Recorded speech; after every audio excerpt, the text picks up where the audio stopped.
The chandeliers of the pinnacle room dripped light like frozen diamonds, casting a cold, unforgiving glow on the assembly of power brokers below. From his vantage point on the 95th floor of Chicago's landmark John Hancock Center, Julian Croft surveyed the scene with the detached air of a king observing his court. The city sprawled beneath him, a glittering circuit board of ambition and light, and he was its master architect. Tonight, the final component was being soldered into place. Across the starched white linen sat Herr Müller, a German industrialist whose manufacturing empire was the last stubborn bastion against Julian's total market domination. The acquisition, valued at an obscene $11 billion, was a foregone conclusion. All that was left was the ritualistic dance of feigned negotiation, the stroking of egos, and the final, symbolic toast. Julian was a man carved from granite and grief. At 36, he possessed an empire that spanned continents, but his personal world was a barren landscape. His Brioni suit, the color of a midnight sky, was less a garment than armor. His eyes, a startling shade of slate gray, held a permanent storm cloud of weariness. They missed nothing and valued little. Love, he had decided long ago, was a liability, a vulnerability he could not afford. It had been lost to the waves, buried in the cold, dark depths of Lake Michigan 2 decades prior. "Your terms are aggressive, Mr. Croft," Müller said, his German accent clipping the words into sharp, precise pieces. He swirled the Bordeaux in his glass, a vintage that cost more than the car the woman serving them likely drove. Julian offered a ghost of a smile, a slight upward twitch of his lips that never reached his eyes. "Progress is not made by the timid, Herr Müller. We are not here to follow trends. We are here to set them." He raised his glass of mineral water. He hadn't touched alcohol in years. He needed his mind to be a blade, sharp and unsullied. To the future. Müller, seeing the unbending will in Julian's gaze, conceded with a slight nod. He lifted his own glass. To the future. It was in that pregnant pause, as the deal hung suspended in the air like a held breath, that Clara Maeve approached their table. She moved with a quiet efficiency, honed by years of navigating the orbits of the wealthy, her steps silent, her presence meant to be felt, but not seen. Her simple black uniform was immaculate, her auburn hair pulled back in a neat, functional braid. A mask of professional deference was firmly in place, but behind her calm green eyes, a quiet storm of anxiety raged. Her guardian, Eleanor, the only mother she had ever known, was waiting for a place on the lung transplant list. Every day was a battle against time and the suffocating mountain of medical bills. This job, with its condescending patrons and unpredictable tips, was her only lifeline. She was there to refill their water glasses, a task so mundane it was practically invisible. "Excuse me, gentlemen," she murmured, her voice a soft whisper, careful not to disrupt the tectonic plates of commerce shifting around her. Julian barely acknowledged her. She was a function, a part of the restaurant's seamless machinery. His focus was on Müller's hand, the way his fingers were tightening on the stem of his wine glass, the final tell of capitulation. The empire was complete. Clara reached for Julian's water glass. As she did, the sleeve of her uniform, slightly too long for her slender arm, rode up her wrist by a few inches. It was a small, inconsequential motion in a world of grand gestures, but it exposed a constellation of 3 tiny, dark freckles against the pale skin of her inner forearm. They were not random. They formed a perfect, isosceles triangle, as precise and deliberate as a cartographer's mark. For Julian Croft, time did not merely stop. It shattered into a million jagged pieces. The low thrum of the restaurant, Müller's self-satisfied sigh, the distant wail of a siren from the magnificent mile below, it all dissolved into a deafening silence. His universe, so carefully constructed of logic and control, collapsed inward, imploding upon that small triangle of skin. His mind, a fortress of cold calculation, was suddenly overrun by a phantom tide of memory. A little girl's squeal of laughter on a sun-drenched sailboat. A tiny hand, his hand, pointing to the sky. "Look, Juju, the three sisters." She had called the stars of Orion's belt. His mother, laughing, had traced the 3 identical marks on his baby sister's arm. "See, Amelia, you have your own stars, a Cassiopeia's kiss, so you'll never be lost." The splintering crack of fiberglass, the horrifying lurch as the world turned sideways, a maelstrom of churning, ice-cold water and screaming, the dark, suffocating green of the lake, his father, shouting her name. Amelia. He remembered the chaos, the frantic search by the Coast Guard, the grim-faced divers. She was gone, snatched from the wreckage of the boating accident that had claimed their parents. A 6-year-old girl with a star map on her arm, swallowed whole by the unforgiving waters of the lake. The heavy crystal water glass, forgotten, slipped from his nerveless fingers. It didn't just fall. It seemed to descend in slow motion, a harbinger of doom, before it met the polished marble floor. The sound was not a mere crash. It was a detonation. It ripped through the restaurant's atmosphere of hushed reverence, a sonic boom in a cathedral of wealth. Every head in the room snapped towards their table. Herr Müller recoiled, a splash of water darkening his $1,000 tie. The entire waitstaff froze, a tableau of suspended motion. Clara gasped, snatching her arm back as if the air around it had suddenly caught fire. Her eyes, wide with shock and a primal fear of unemployment, flew to Julian's face. She expected rage, the icy fury of a titan whose monumental evening had been disturbed by a clumsy servant. She saw none of that. The impenetrable mask of the billionaire CEO had disintegrated. In its place was the face of a man staring into an open grave. His skin was the color of ash, his slate-gray eyes, vast and hollow, with a ghost-haunted terror. His lips were parted, but the only sound that emerged was a ragged, desperate gasp of air. He wasn't looking at the shattered glass or the spreading pool of water. He was staring with an intensity that felt as if it were stripping away her very soul at her forearm. The moment stretched, taut and unbearable. The restaurant's manager, a man named Henderson, whose entire career was flashing before his eyes, scurried over, his face a rictus of panicked apology. "Mr. Croft, my most sincere apologies. This is inexcusable. We will handle this immediately. Are you quite all right, sir?" Julian didn't hear him. He heard a ghost's laughter on a summer wind. He saw a secret star map.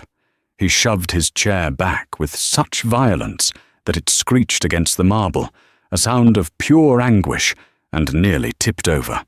He rose to his full, imposing height, his body trembling, not with rage, but with a grief so profound it seemed to shake the very foundations of the room. A single word tore from his throat, raw and broken, a name he hadn't allowed himself to speak aloud in 20 years. Amelia. The name hung in the super-chilled air, an impossible question, a prayer hurled into the void. Clara stared at him, her heart pounding a frantic, terrified rhythm against her ribs. A deep, seismic confusion rolled through her. She had no idea who Amelia was. But as she looked into the shattered depths of this powerful stranger's eyes, she saw a terrifying reflection of the question that had haunted her own quiet, unremarkable life. Who am I? The collision was absolute.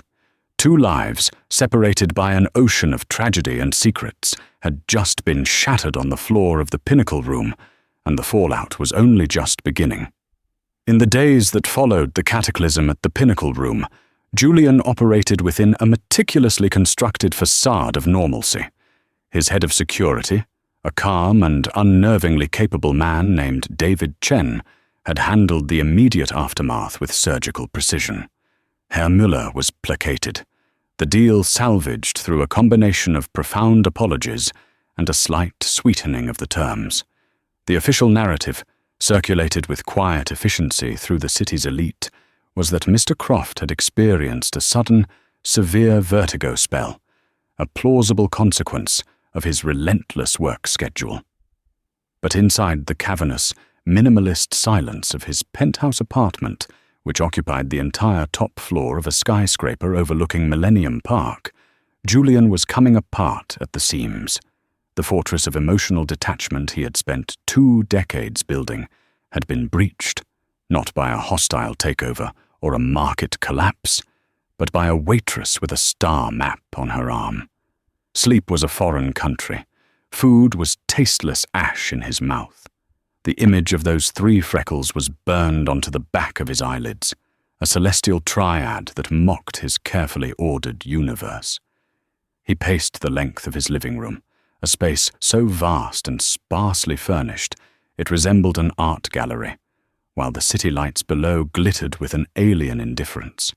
The memories, long suppressed, returned not as waves, but as a relentless, punishing tsunami.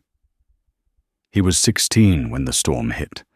They were sailing back from their summer home in Michigan, a perfect August afternoon, turning treacherous in the blink of an eye. He remembered arguing with his father over some trivial teenage slight, a girl, a curfew. He couldn't even recall now. His mother was at the helm, her laughter carried on the wind, while 6-year-old Amelia, his Mia, was trying to sketch the seagulls in a little notepad, her tongue stuck out in concentration. He could still see the triangle of freckles on her arm as she gripped her pencil. Then the sky had turned a bruised, sickly purple. The wind had become a physical thing, a malevolent force that tore at the sails. The world became a symphony of chaos, the roar of the wind, the crack of the mast, the sickening lurch as a rogue wave slammed into them. When he surfaced, sputtering and disoriented in the churning, frigid water, the world was a nightmare. The wreckage of their beloved sailboat, the 3 sisters, was scattered across the waves. His parents were gone, consumed by the lake's fury. He had screamed Mia's name until his throat was raw, his voice swallowed by the storm.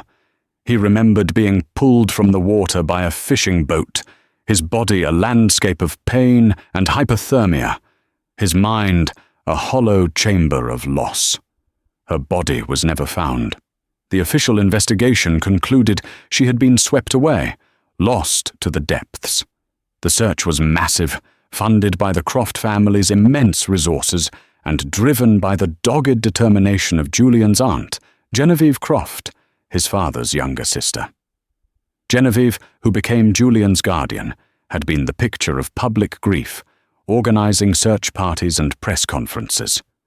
For years, every little girl with auburn hair would cause a painful lurch in Julian's chest. Eventually, the world, and even Genevieve, insisted it was time to move on. A memorial was held. A death certificate was issued. But Julian never truly accepted it. He funneled his grief, his guilt. Why had he been arguing with his father? Why hadn't he been holding her hand?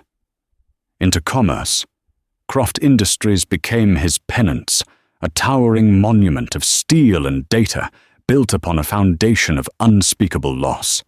Every deal, every victory was a desperate attempt to outrun the ghost of a little girl with stars on her arm. And now, this waitress, Clara Maeve. He sat at his obsidian desk, a file glowing on the integrated holographic display. It was David Chen's preliminary report. David, A former Army intelligence officer was more than security. He was the only person Julian considered a friend, a man whose loyalty was to the memory of Julian's father. The file was distressingly thin. Clara Maeve, age 26, an orphan. She had been found on the steps of a church in a small town in rural Illinois when she was approximately 2 years old, wrapped in a blanket with a note pinned to it that simply said, "Her name is Clara." She was raised in the foster system until she was taken in at age 10 by Eleanor Vance, a kind, widowed librarian who was now suffering from end-stage pulmonary fibrosis. Clara had no criminal record, a mountain of medical debt, and a string of service industry jobs. Her life was a portrait of quiet, noble struggle. There was nothing, not a single thread, to connect her to the Croft dynasty, except for the birthmark. "It could be a coincidence, Julian," David's voice said, a calm, rational anchor through the secure speakerphone. "A 1 in a million chance, but statistically possible. They're just freckles." Possible. Julian's voice was a raw nerve. "David, it was exact. The spacing, the alignment. It was her star map. It was Mia's." He raked a hand through his dark hair, a gesture of pure anguish. "I see it in my nightmares. I've seen it every night for 20 years. There was a moment of silence. David had been with the family for 15 years. He knew the story. He had personally debunked 6 cruel hoaxes from women claiming to be the long-lost Amelia Croft. "What are your orders?" David asked, his tone shifting from concerned friend to efficient operative. Julian stared at the photograph of Clara on the screen. It was a candid shot, taken from a distance. She was helping an elderly Eleanor into a taxi, her face a mixture of patience and exhaustion. There was a kindness in her features, a strength that reminded him, achingly, of his mother. Or was he just projecting his own desperate, foolish hope onto the face of a stranger? "I want to know everything," Julian commanded, his voice regaining a sliver of its usual authority. "Her entire life, who her friends are, what she eats for breakfast, every secret she's ever had. Find the person who left her at that church. I want every cold case file of a missing child in a 50-mile radius from that time re-examined. I want to know if this is a ghost or if she's real." "And the girl herself?" David asked carefully. "Clara Maeve." Julian's first instinct, the CEO's instinct, was to summon her, to demand, to dissect, to control. But the broken 16-year-old boy inside him knew that was wrong. If she was Mia, she would have no memory of him. She would be a terrified stranger. If she was a fraud, a direct confrontation would only arm her. "Approach her," Julian said, his voice low and strained. "Be gentle. Find a pretense. I need one thing to end this madness, one way or the other." "A DNA sample," David stated, not a question. "Yes." The word was a surrender. "Get me a sample. My profile is on file with the family office. We can run it through a private lab. We'll have the results in 48 hours. He closed the file, the screen going dark, but Clara's face remained, a phantom image on the black surface. 48 hours. In 48 hours, he would either be reunited with the only piece of his past that mattered, or he would have to watch his sister drown all over again. The hope was a poison, exquisite and terrifying. It was the most vulnerable he had felt in his entire adult life, and he loathed it as much as he craved it. The whisper of a ghost had become a roar, and it threatened to either save him or destroy him utterly. The first consequence of the shattered water glass was, predictably, Clara's job. Henderson, the manager, had called her the next morning. His voice was thick with a sympathy that was both genuine and utterly useless. Mr. Croft's office was very clear, he'd explained, his tone apologetic. They don't blame you, of course. But your presence is a complication, a reminder of an unfortunate medical episode. They've provided a very generous severance package. Clara didn't fight it. She knew what she was, a loose nail on the deck of a billionaire's yacht to be hammered down or plucked out. She took the money, a shocking $10,000, and walked away from the Pinnacle room, feeling as if she'd been ejected from a foreign planet.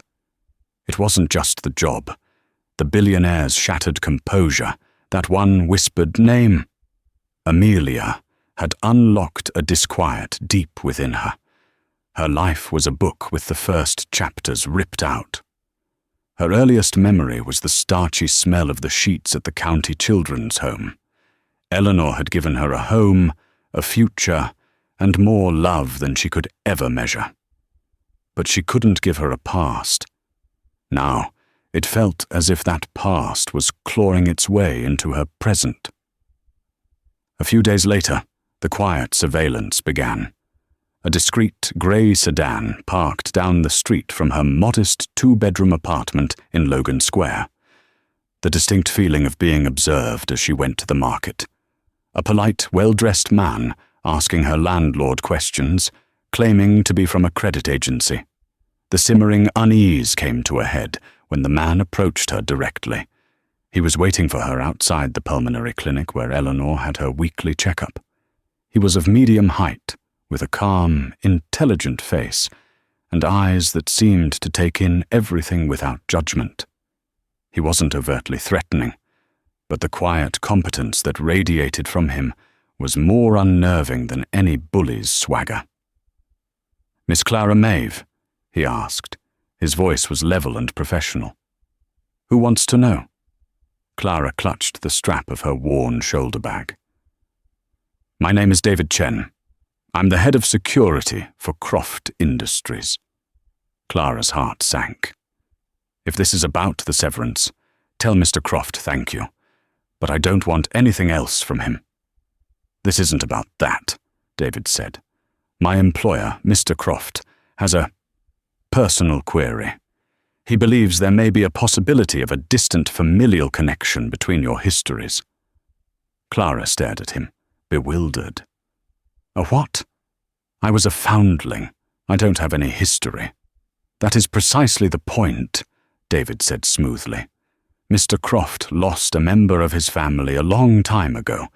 A coincidence at the restaurant has led him to wonder if a certain loose thread from his past might lead to you. He would like to put this question to rest, for his own peace of mind." He gestured to a small cafe across the street. "May I explain further?" Hesitantly, she agreed. Over lukewarm coffee, David laid out the proposition. It was as surreal as it was insulting. Julian Croft was prepared to establish a trust fund in her name. The amount was staggering, $500,000. Enough to get Eleanor to the top of any transplant list in the country, to cover all her aftercare, to ensure she lived her remaining years in absolute comfort. In exchange, he wanted a single strand of hair, a simple cheek swab for a DNA test. Clara was speechless. "My DNA? Why? Does he think I'm this person he lost? He is exploring a remote possibility. Nothing more," David said, his face unreadable. "This is a deeply personal and painful subject for him. The financial offer is not a payment for your cooperation. It is an apology for this intrusion and for the distress the incident has caused you. The funds will be transferred the moment the sample is collected, regardless of the test's outcome." A hot surge of anger and violation washed over her. "So he gets me fired, sends his spy to follow me, and now wants to buy my genetic code because he thinks I might be his long-lost cousin. Does he think he can just buy people?" "He thinks he can fix the problems he causes," David corrected gently. He is a man who deals in solutions, Miss Maeve. He has identified a problem, your financial hardship, which he feels he exacerbated, and a question that is causing him immense personal turmoil.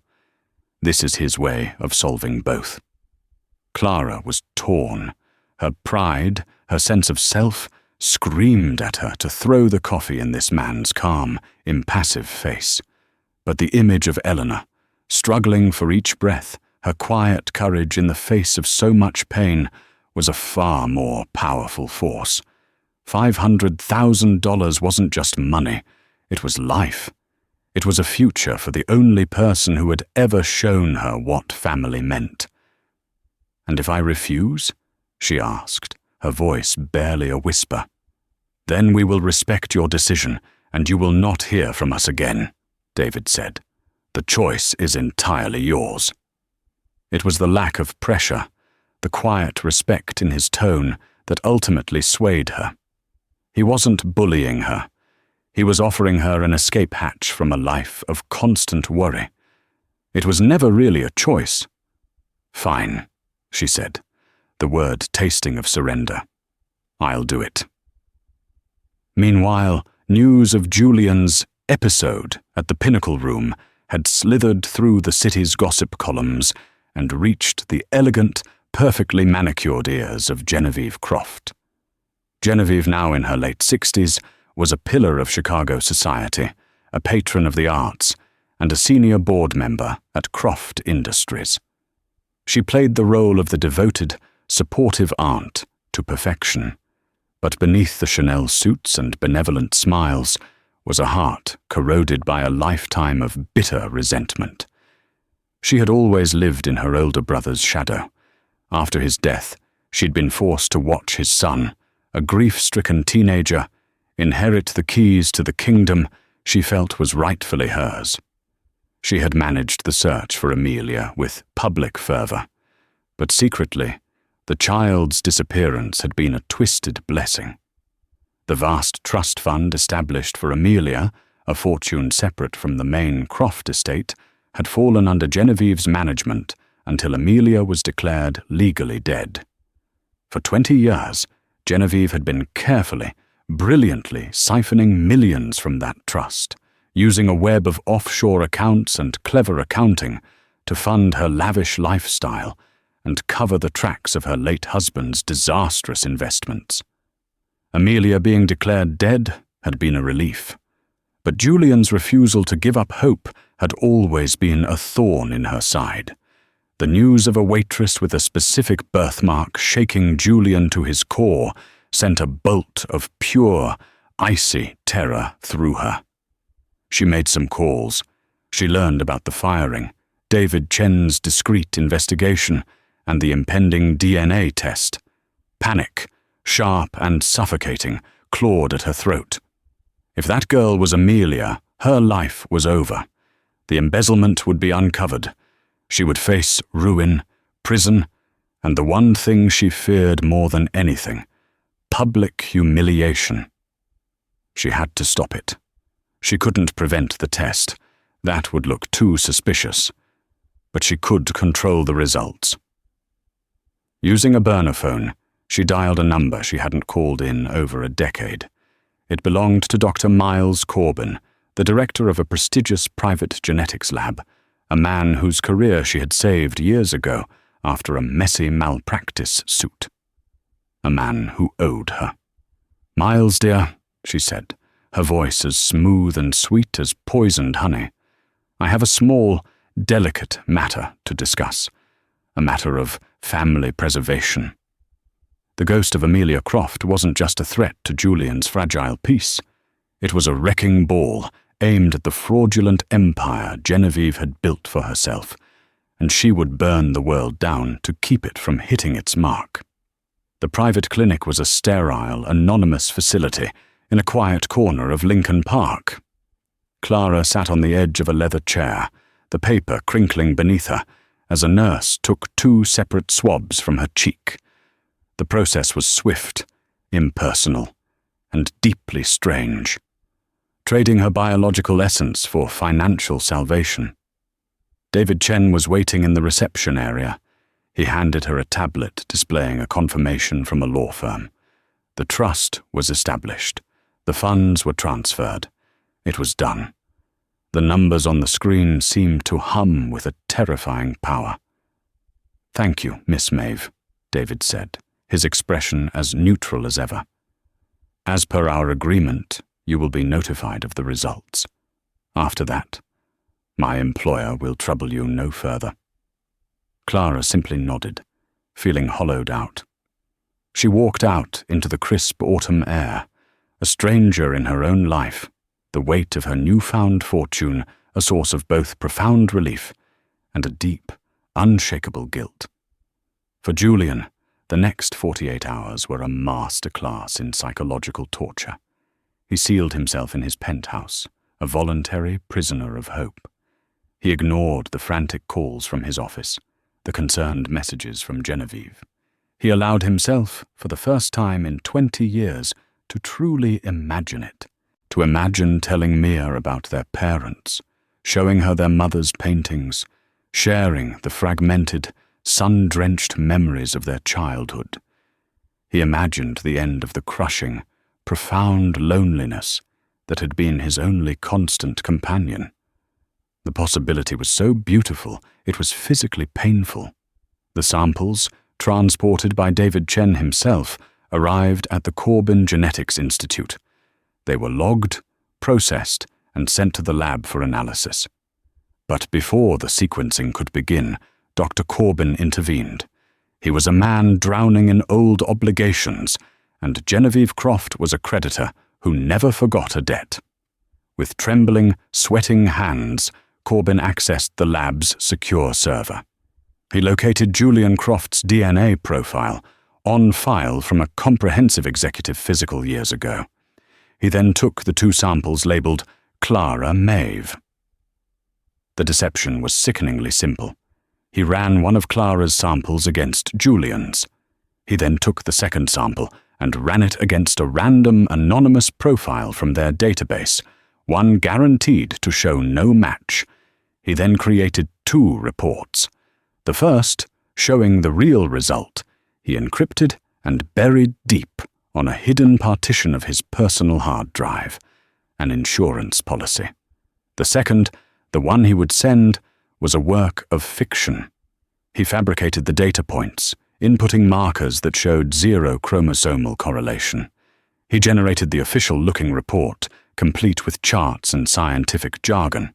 Conclusion: the probability of a full sibling relationship between Subject A, Croft J, and Subject B, Maeve C, is 0.00%. The subjects are genetically unrelated. He sent the falsified report to David Chen's secure email address. Then, with a few keystrokes, he permanently deleted the raw data logs from the initial, real test. It was as if it had never happened. He leaned back in his chair, his heart thudding against his ribs. It was done. The notification on Julian's secure tablet chimed like a funeral bell. He opened the email from David. The report was attached. His hand shook as he opened the file. He didn't read the technical data. His eyes went straight to the conclusion, the cold, clinical words in stark, unforgiving black. 0%. Genetically unrelated. The fire of hope that had raged within him for 2 days was instantly extinguished, leaving behind a desolate landscape of cold, black ash. The penthouse, which had felt charged with a terrifying, beautiful potential, was suddenly a mausoleum. The silence was absolute. He didn't rage. He didn't break anything. The titan of industry, the master of the universe, simply collapsed inward. The grief he had held at bay came roaring back, a tidal wave of agony that dragged him down into the depths. It was worse this time. Before, there had been the ghost of a possibility, the shimmering mirage of what if. Now there was only the brutal, ugly certainty. She wasn't Mia. She was a random waitress, a statistical fluke, a cosmic joke designed to mock his pain. His sorrow quickly curdled into the familiar, protective armor of ice-cold rage. He had allowed himself to be vulnerable, to hope, and the universe had slapped him for his foolishness. He felt like a fool, and his anger, with no other target, settled on the image of Clara Maeve. He knew, on a rational level, that she was innocent in this. But in the wreckage of his heart, her face was now forever linked to this fresh, searing devastation. She was the living symbol of his ultimate failure. He called David, his voice a flat, dead monotone. "It's done." "Julian, I'm so sorry," David began, his voice filled with genuine empathy. "Don't be," Julian cut him off. "It is what it is. Finalize the agreement with Miss Maeve, draft a letter. State that while the results were negative, the funds are hers as promised. But make it clear. She is to sign a non-disclosure agreement so airtight it could survive a nuclear blast. She is to make no attempt, ever, under any circumstances, to contact me or anyone associated with me again. Is that understood?" "Understood," David said quietly. "And David," Julian added, his voice dropping to a frozen whisper, "delete her file. Erase every trace of this. I never want to see her name or her face again." Clara received the legal documents the next day. The NDA was a dense, intimidating brick of legalese, but the message was brutally clear. Take the money and disappear. A single stark sentence confirmed the DNA result. She wasn't who he thought she was. A small, foolish part of her she hadn't dared acknowledge felt a strange pang of disappointment. For one brief, insane moment, she had wondered if she might finally have a history, but the relief that followed was immense and overwhelming. The ordeal was over. She was free, and she was, by any sane measure, rich. The first thing she did was call Eleanor's doctor and arrange for a private consultation with the top transplant surgeon in the Midwest. She signed the papers, took the money, and obediently, gratefully, vanished. Julian Croft returned to his empire, his heart now encased in a layer of permafrost so thick he doubted even the sun could penetrate it. And across town, in her elegant Gold Coast apartment, Genevieve Croft poured herself a glass of vintage champagne, believing, with triumphant certainty, that she had finally, once and for all, put the ghost of Amelia Croft to rest. The deception was complete. The truth was buried, and the silence that followed was the silence of a perfectly executed crime. 6 months passed. Chicago thawed from the brutal grip of winter and bloomed into the tentative warmth of spring. For Clara, life had been remade. The money, which she still thought of as the payment, had worked its quiet miracle. Eleanor had received a lung transplant from a paired exchange donor, and the surgery had been a breathtaking success. Color had returned to her cheeks, and the ever-present oxygen tank was gone. Clara had quit her latest waitressing job and enrolled in a community college horticulture program, rediscovering a childhood passion for plants and herbs that Eleanor had first nurtured in her. They moved to a sun-drenched apartment in a quieter neighborhood, with a small greenhouse balcony where Eleanor could sit and read among her beloved orchids. On the surface, it was a fairy tale. Security, health, a future. Yet, a strange disquiet lingered in the quiet moments. The encounter with Julian Croft had left a psychic bruise. The negative DNA test should have been a period at the end of a strange sentence. Instead, it felt like an ellipsis. Why had a man of such immense control shattered so completely? What had he seen in her, on her arm, that had dredged up a ghost named Amelia? One afternoon, while helping Eleanor sort through boxes that had been in storage for years, Clara came across a small, hand-carved wooden box. It contained the few items that had been with her when she was left at the church: the threadbare blanket, a tiny, worn-out leather shoe, and a small, leather-bound journal. She'd looked through it countless times as a child, searching for clues that were never there. This time, however, as she leafed through the journal, she saw it was not for writing. It was a book of pressed flowers and herbs, each one painstakingly preserved. On each page, in faint, childish block letters, was a name: lavender, chamomile, foxglove. On the page for a delicate white-flowered plant, the note read, oleander. Pretty sleepy flower. Mama says never touch. Tucked into the back of the book was a folded piece of paper. It was a child's drawing, done in crayon. It depicted a smiling stick-figure family, a man, a woman, a taller boy, and a smaller girl, on a sailboat.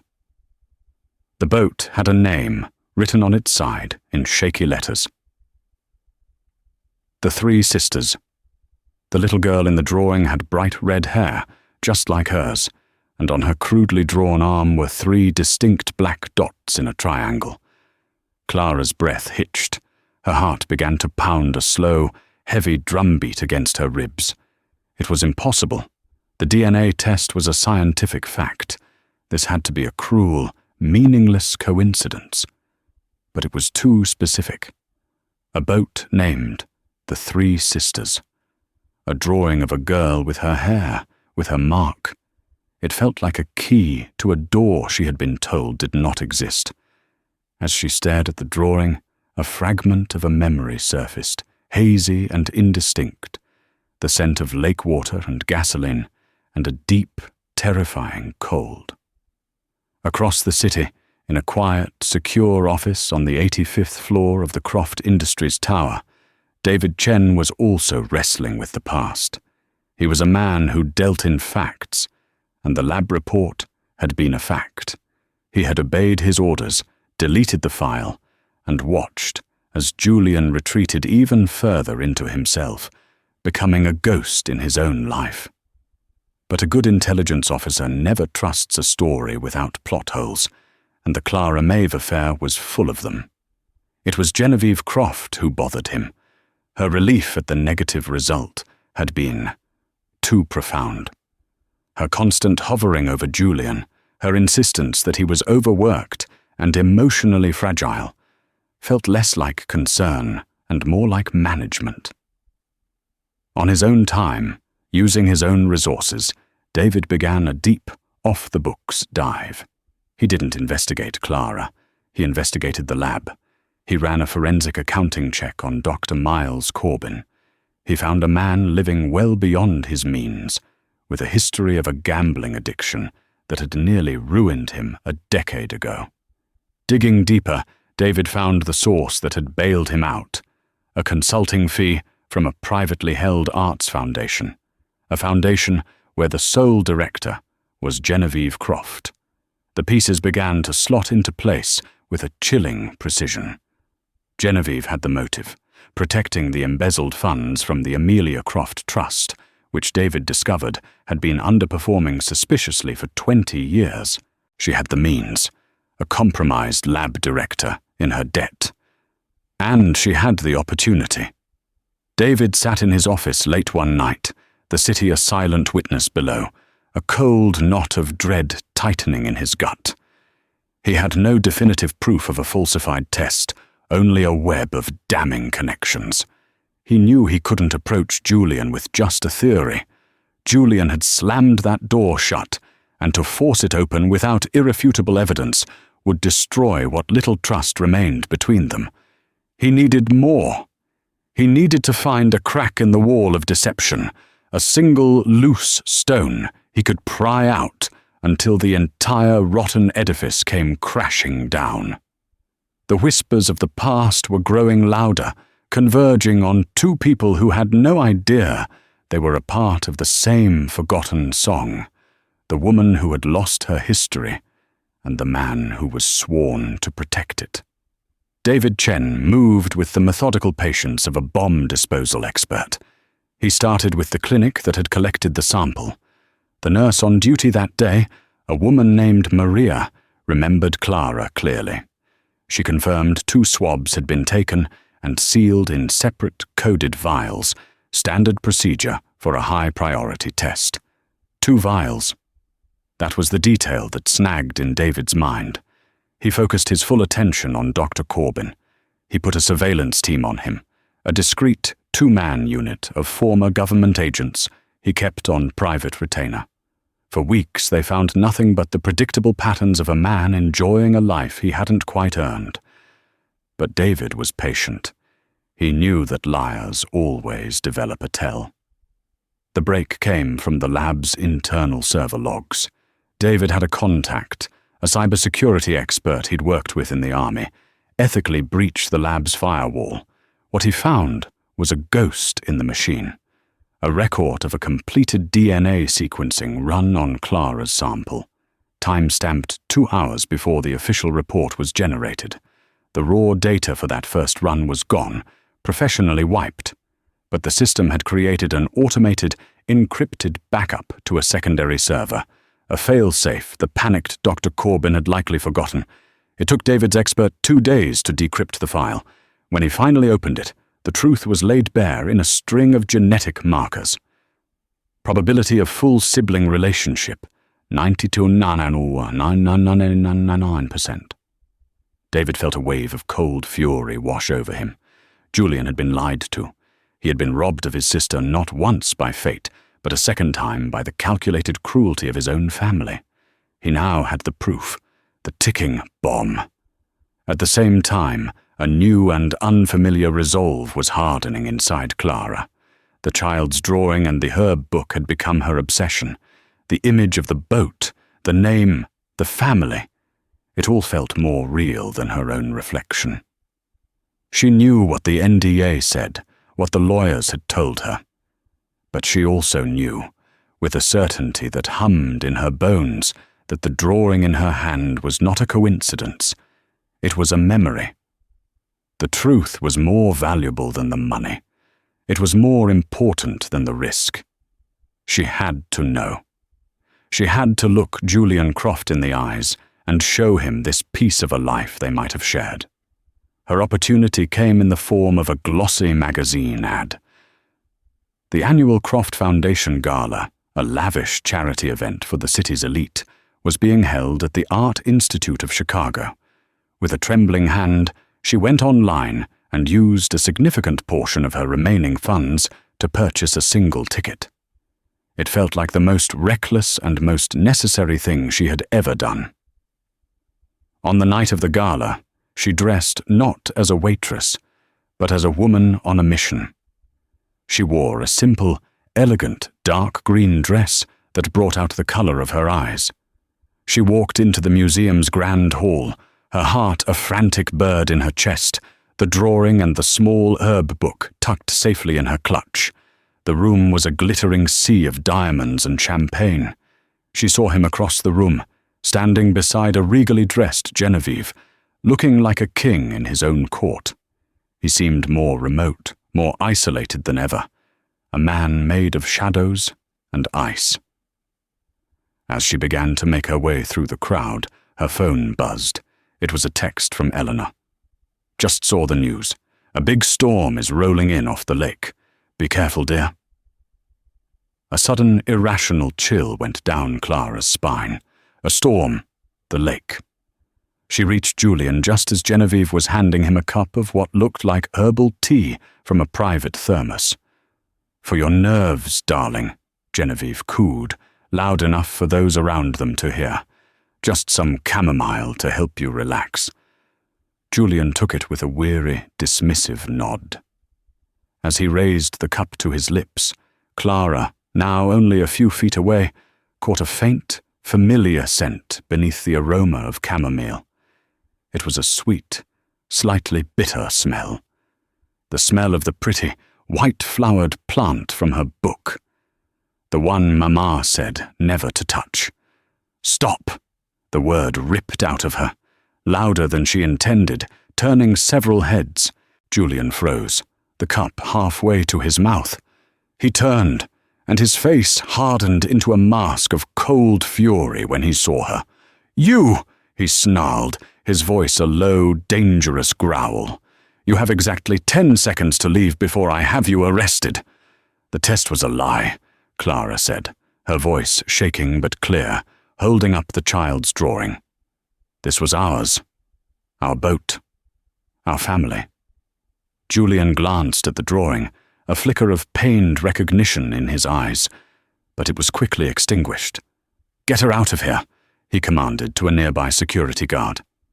Genevieve stepped forward, her face a perfect mask of concern. "Julian, darling, don't excite yourself.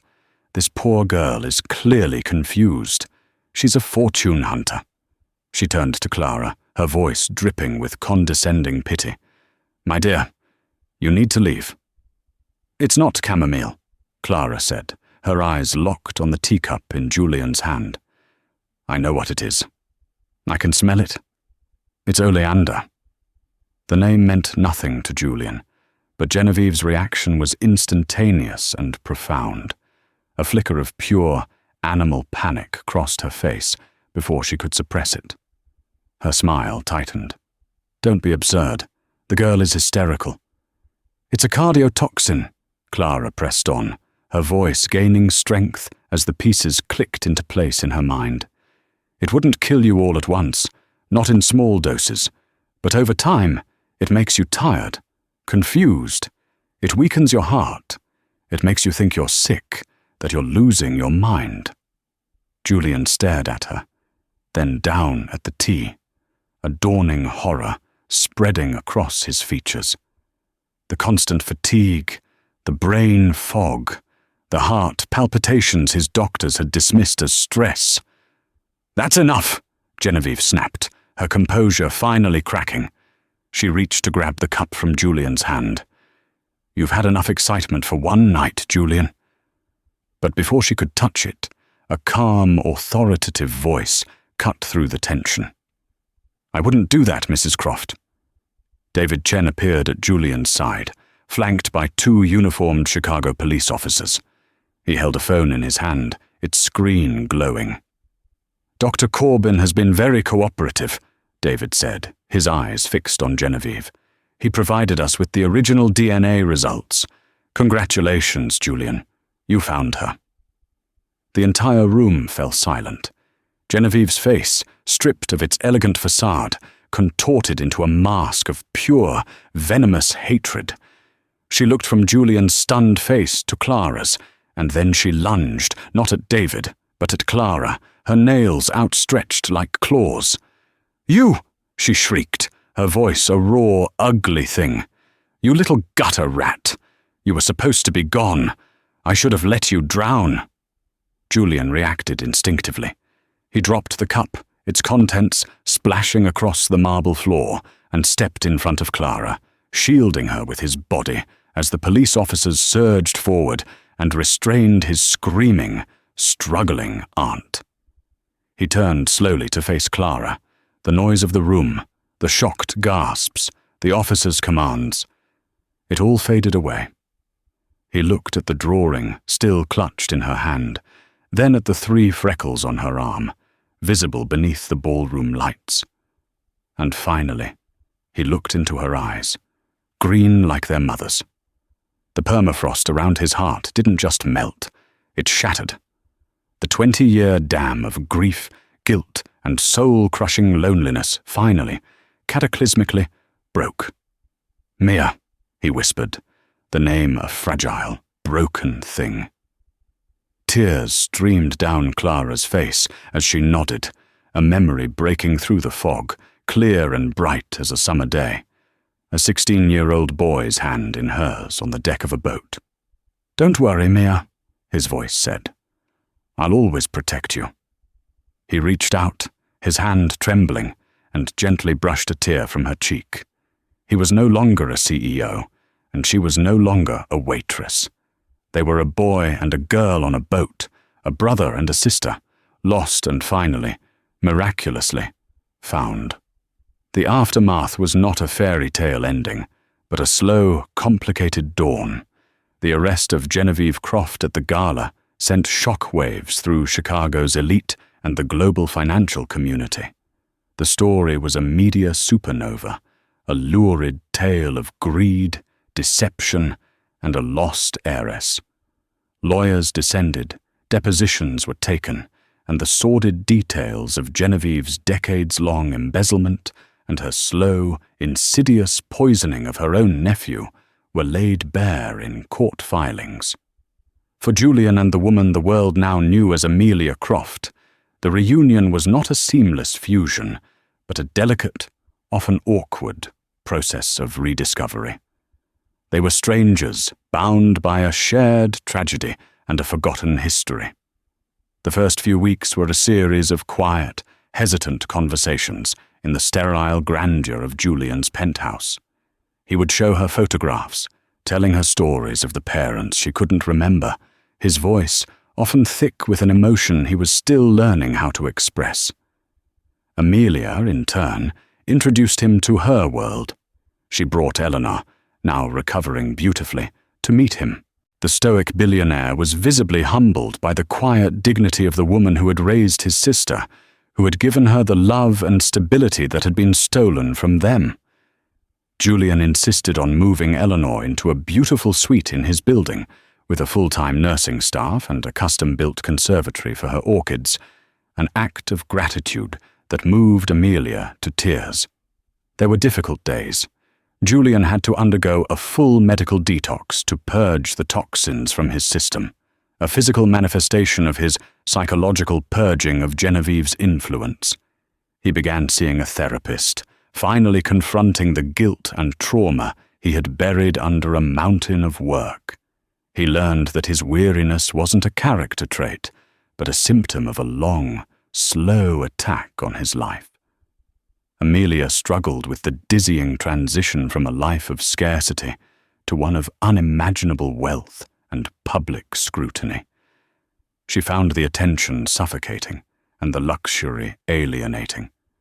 She found her solace not in the designer clothes Julian's stylists provided, but in the soil. With a portion of her restored trust fund, she bought a struggling inner-city botanical garden, pouring her energy into reviving it and creating community horticulture programs. It was her way of planting roots in a life that still felt surreal. Their true healing began in the small moments.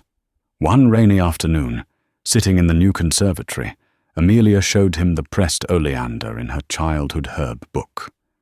Julian looked at it, his expression somber. "Our mother loved that book," he said, his voice quiet. "She used to press flowers with you for hours. She said you had a gift, that you understood the secret language of plants." He gently took the book and turned to a page with a pressed Queen Anne's lace. "She called these the Three Sisters," he murmured, tracing the delicate flower, "because the three tiny purple flowers in the center were always protected by the white ones. Like you, me, and our parents." Amelia looked at him, at this man who was her brother, his slate-grey eyes finally clear of storms, and a genuine smile, the first she had truly felt since this all began, bloomed on her face. "You remembered." "Some things," Julian replied, his own small smile reaching his eyes for the first time in 20 years. "You can never forget. The story that began with a shattered glass in a room at the top of the world didn't end there.